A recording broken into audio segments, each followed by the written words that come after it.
right, we welcome Dr. Golly live to the show from Melbourne. Hello.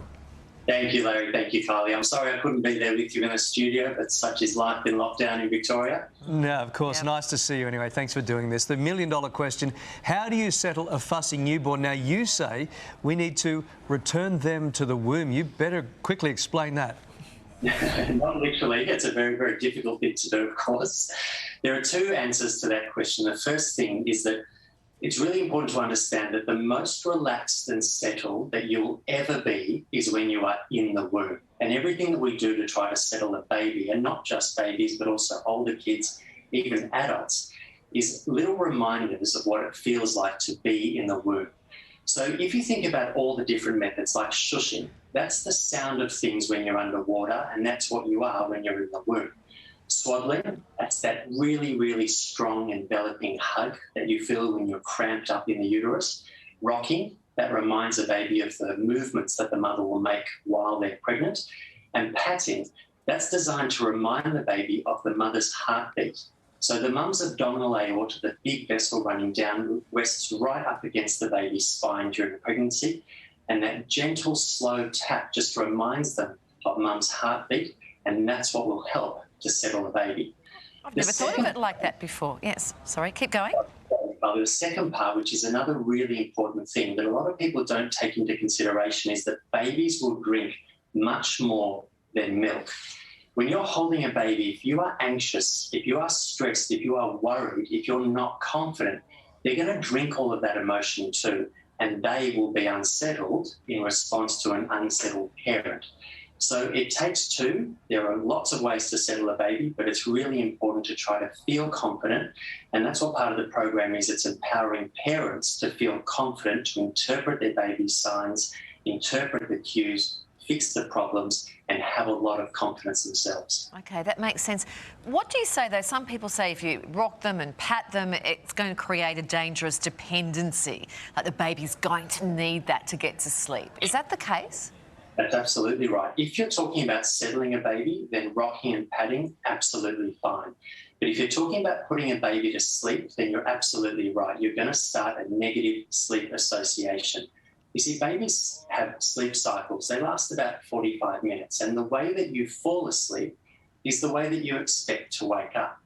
So if a baby is patted or rocked to sleep and then they wake up 45 minutes later and that parent is no longer there, or they're no longer being held, they're much less likely to stitch a sleep cycle together.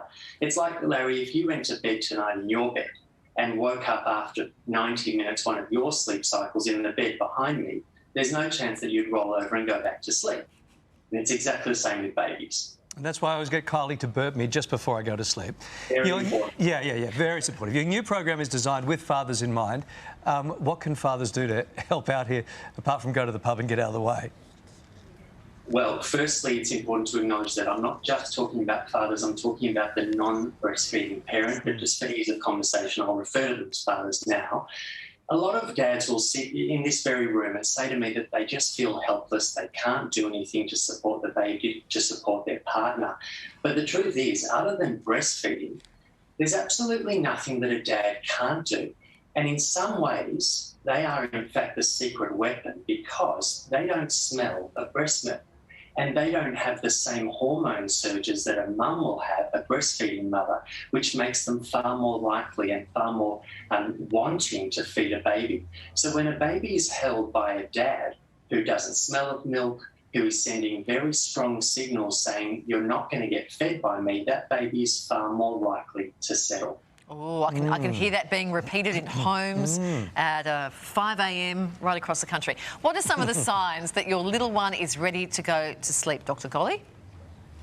There are some very classic signs, and often, unfortunately, they're misinterpreted. So some of the things you'll see is a baby starting to close their eyes or scrunch their eyes up. Also, importantly, some fussiness and yawning. Those are the more obvious sleep cues, and it's really important not to misinterpret sleep cues with hunger cues. So a lot of the time a baby will be showing, especially a newborn, after about an hour sometimes of awake time, maybe an hour and a half, they'll start to show these cues, and it's important to put them down to sleep. And remember, we want to put them down sleepy, but not sleeping. All right, now we often hear you should never ever wake a sleeping baby. Any exceptions to that rule, would you say? There are exceptions to that rule. If you're trying to establish a routine, and we're talking about an older baby, not in the newborn sort of first 3 or 4 week babies, if you're trying to establish a routine, you really want to try to cluster the feeds to the daytime hours.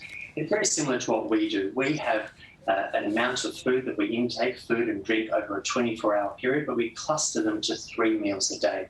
Obviously, a baby's not going to feed only 3 times, but we do want to try to make sure that that long stretch of sleep that they're able to have, we want that to coincide with the long stretch of sleep that you want to have. And that's how we try and get the whole family sleeping through the night together. Okay. I feel like a big sleep now after listening to patting and shushing.